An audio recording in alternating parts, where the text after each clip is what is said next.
C'est essayiste, votre livre. Qu'est-ce qui se passe? Eh bien, écoutez, je voudrais parler très rapidement des presses universitaires de France. Pour le cas où certains ne les connaîtraient pas, elles ont été fondées en 1921. Ils publient des études depuis 100 ans, donc des écrits d'universitaires, de chercheurs. Ils ont édité Durkheim, Bergson, Freud, des grands dictionnaires, la collection Que sais-je, bien sûr. Ils ont un catalogue d'environ 7000 titres. Les PUF, on dit, perpétuent le rayonnement de la connaissance afin de servir à la recherche et de continuer de mettre à la portée du plus grand nombre des œuvres de référence. Eh bien, parmi ces œuvres de référence, il y avait un livre qui devait sortir là, ces jours-ci, et il ne sort pas. Il ne sort pas en tout cas aux presses universitaires de France. Pourquoi? Alors, il y avait 3 auteurs, Emmanuel Hénin, Xavier Laurent Salvador et Pierre Vermeuren. Écoutez Pierre Vermeuren. Oui, une censure préalable. C'est original parce qu'elle provient d'un éditeur qui nous avait lui-même commandé l'ouvrage il y a 3 ans, qui avait même voulu trouver le titre. Bon, le titre, il voulait manifeste contre le wokisme. Nous, on l'a un peu rendu un peu plus voltairien en parlant de l'obscurantisme. Voilà. Et puis le contexte, effectivement, il y a 3 ans, n'était pas du tout celui d'aujourd'hui. Et puis je crois qu'au-delà du contexte à la fois trumpien et autres, il y a eu la question d'une intimidation qui est venue du Collège de France. Intimidation venue du Collège de France. On va en parler avec le journaliste Paul Sugy. Bonjour Paul Sugy. Bonjour André Berkoff. Donc vous avez enquêté, vous avez écrit dans le Figaro sur cette question. Ce que je trouve très étonnant d'abord, c'est le contexte trumpien. C'est intéressant, le contexte trumpien. Oui, et puis ce qu'a dit Paul Garapon, l'éditeur donc au PUF, le contexte est très défavorable à la publication de l'ouvrage. Mais alors racontez-nous, qu'est-ce que c'est que cette histoire et comment ça s'est passé? Alors la genèse de ce projet, c'est un livre collectif qui en fait est une forme de transcription d'actes d'un colloque qui avait lieu il y a 3 ans de cela. Et comme ça se fait parfois, les différents participants de ce colloque ont accepté de livrer une contribution écrite qui synthétise ce qui s'était dit. Et donc c'était un sur livre le wokisme. Sur le wokisme, alors plus précisément sur le wokisme à l'université, c'est-à-dire vraiment sur le climat d'intimidation et de terreur intellectuelle que cette idéologie woke a répandu dans certaines universités aux États-Unis et commence à répandre dans certaines universités en France et de façon générale dans le monde du débat académique. Voilà. Tout le paradoxe est évidemment que l'objet de ce livre a été finalement aussi la raison pour laquelle ce livre ne paraîtra pas. C'est-à-dire qu'en fait c'est un livre qui porte sur un climat de terreur intellectuelle et que cette même terreur s'abat sur ceux qui la dénoncent. Donc c'est un livre qui doit paraître au PUF depuis en tout cas au moins 2022. Les échanges entre l'éditeur et les 3 co-directeurs de l'ouvrage que vous avez cité en attestent. Je dis co-directeurs parce qu'après ils embarquent avec eux une trentaine d'auteurs qui ont participé aux différents chapitres de ce livre collectif. Et donc le livre est annoncé dans le programme des PUF, vous savez ce programme qu'on envoie aux journalistes quelques semaines avant la parution d'un ouvrage pour attirer l'attention des médias. Et à partir de ce moment-là, eh bien effectivement, il y a une partie de la presse de gauche, notamment des journalistes de Libération, de l'Obs, de Mediapart en particulier, eh bien qui sont venus faire pression sur l'éditeur. Comment est-ce qu'un tel livre peut paraître? Qu'est-ce que cela signifie? Vous voulez dire carrément, Paul Sugy, des journalistes sont allés chez les éditeurs pour faire pression pour ne pas le publier, pour l'interdire. Les journalistes sont venus pour poser des questions et obliger l'éditeur à rendre des comptes sur la publication de ce livre. C'est ça, avant qu'il ne paraisse. Avant qu'il ne paraisse. Et attirant ainsi l'attention d'un certain nombre de relais d'opinion, et dont le professeur Patrick Boucheron, professeur au Collège de France, historien.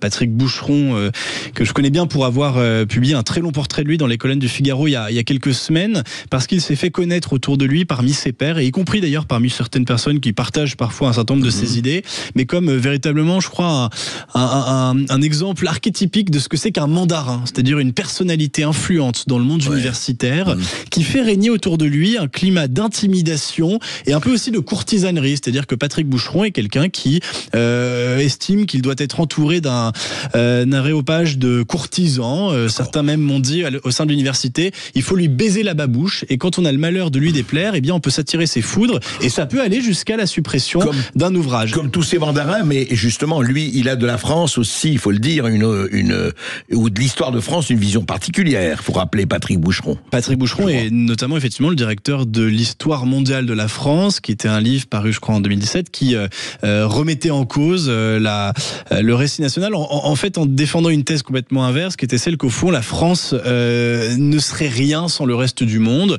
Voilà. Et il Ce est serait depuis une espèce de maison de passe ouverte à tout vent. Voilà, il est depuis effectivement le porteur d'une idéologie post-nationale. Pourquoi pas? C'est son droit le plus strict. Mais là, il n'est pas question de ça. Il n'est pas question des idées de Patrick Boucheron, mais il est une question de ses méthodes. Et donc, ça nous amène à la journée de vendredi dernier, vendredi 7 mars. Ouais. Vous avez dans le quartier latin, c'est-à-dire dans le cœur de la vie intellectuelle française, une petite sauterie organisée toute la journée qui s'appelle, je crois, Stand Up for Science, qui est une journée de mobilisation en soutien au monde de la recherche et de l'université aux États-Unis, menacé, en tout cas disent ceux qui participent à cette journée, par les coupes budgétaires de l'administration Trump. Trump et ceux qui l'ont élu, puisqu'il n'est pas arrivé là tout seul, a décidé de couper un certain nombre de crédits, notamment alloués à l'université. Et donc, aux États-Unis, beaucoup de chercheurs s'en émeuvent. Pour des raisons de wokisme et d'islamo-gauchisme aussi. Alors effectivement, même si après dans le détail, on pourrait voir par exemple que ça parfois ça excède le combat contre le wokisme, qu'on voit que par exemple Trump va jusqu'à couper des crédits à des organismes de recherche sur le climat, etc. Mais c'est un autre débat. Ouais. Vous avez en France un mouvement de solidarité par rapport à la recherche américaine organisé dans le quartier latin, et ça commence vendredi matin, par une conférence de presse au Collège de France, avec notamment en guest star l'hôte des lieux, Patrick Boucheron, et puis ça se suivait d'ailleurs par, je crois, un petit défilé en souvenir du bon vieux temps des barricades de mai 68, un petit défilé dans les rues du 5e arrondissement. Bref, pendant cette conférence de presse, vous avez toute la presse qui est là face à Patrick Boucheron, et alors à ce moment-là, Boucheron lance une fatwa sur les auteurs, les co-directeurs de l'ouvrage à paraître au PUF sur le wokisme. Face à l'obscurantisme woke. Face à l'obscurantisme woke. En disant, regardez, on parle du Trumpisme, et en plus, ce qui est drôle, c'est qu'il leur dit, on est entre nous. C'est-à-dire que Boucheron a conscience qu'il parle à un petit cercle d'universitaires et d'intellectuels, bien contents d'être entre eux dans ce climat confortable où aucune opinion dissidente n'est admise.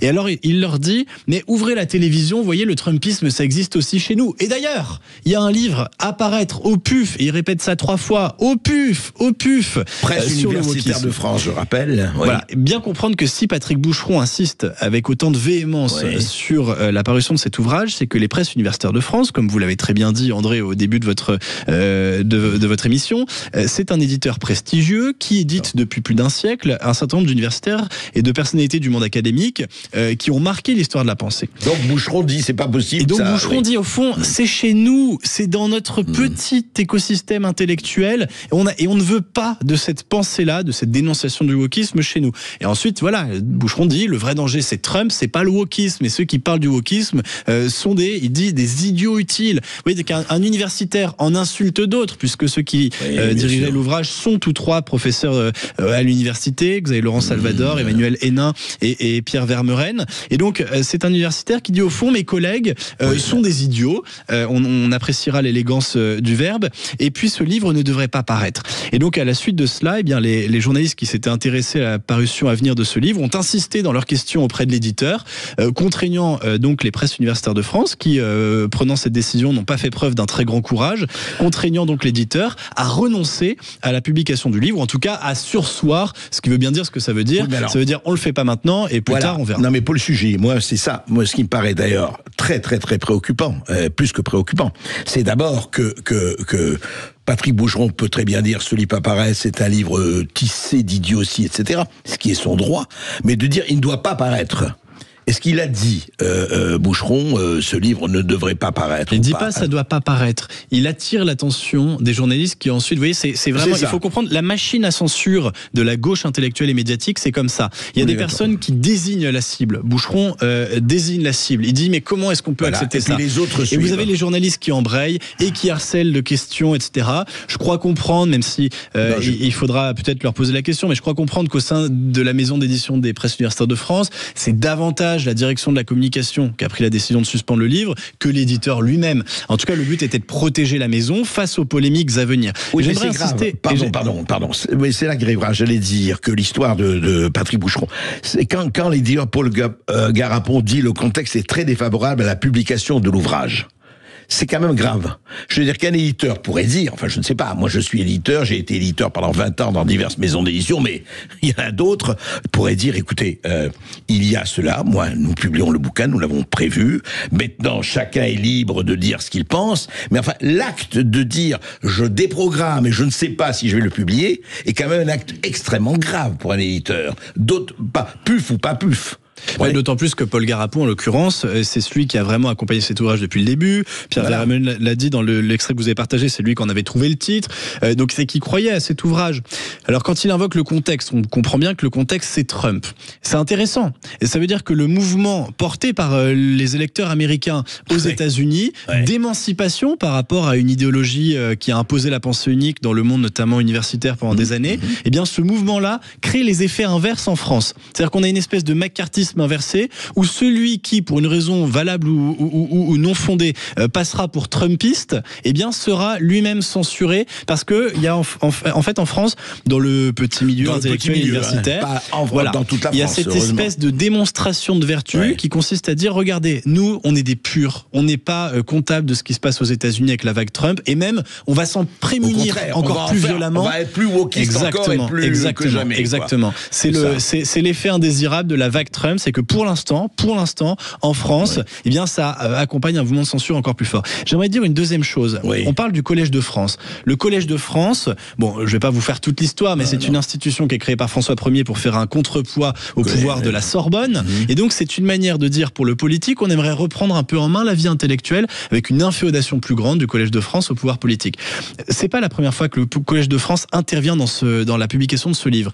Il y a déjà quelques temps, lorsque les écrits ont été empilés pour constituer le livre, il y avait une contribution prévue de la part de la démographe Michel Tribala, qui devait démontrer, qu'on connaît bien, et que vous connaissez bien, et qui est, je crois, extrêmement sérieuse et qui n'a jamais tenu le moindre propos qui ne soit extrêmement bien argumenté.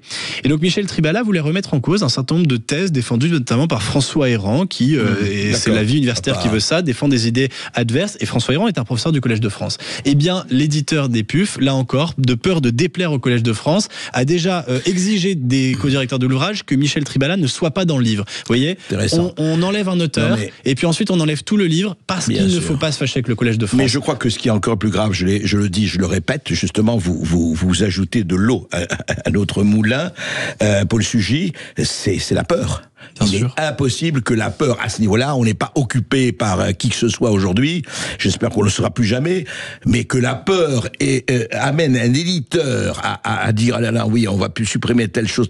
C'est la peur, vous savez. Le fascisme, le véritable fascisme, qu'il soit de gauche ou de droite, il arrive par la peur. Il arrive d'abord par la peur, il arrive d'abord par l'intimidation, et c'est ça qui est grave. Merci Paul Sugy, merci beaucoup, de vos éclaircissements.